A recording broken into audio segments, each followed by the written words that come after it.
In this question it is given that the diameter of iron wheel is 1 centimeter. So we can write its diameter is nothing but 1 centimeter, or we can write its radius is nothing but diameter divided by 2, which we can take it as 1 divided by 2 or 0.5 centimeter. If its temperature is increased by 700 degrees Celsius, so we can say that its delta T is nothing but 700. What is the increase in circumference of wheel? Our aim is to find out what about the value of increase in circumference. We know that the equation for circumference is nothing but 2 pi r. So if you want to find out the value of change in length, we'll use this equation, that is initial length into alpha into delta t.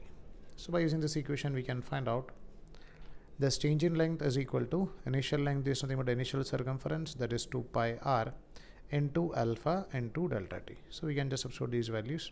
So the answer is also given in terms of centimeter. So we can just substitute the value in 10 centimeter. So pi we can take it as 3.14 over 22 divided by 7, and radius is nothing but 0.5, and the value of alpha is given as nothing but 12 into 10 raised to minus 6, and the value of delta t is given as nothing but 700. So we'll be able to cancel this 7 and this one, and this 2 and 1.5 becomes equal to 1.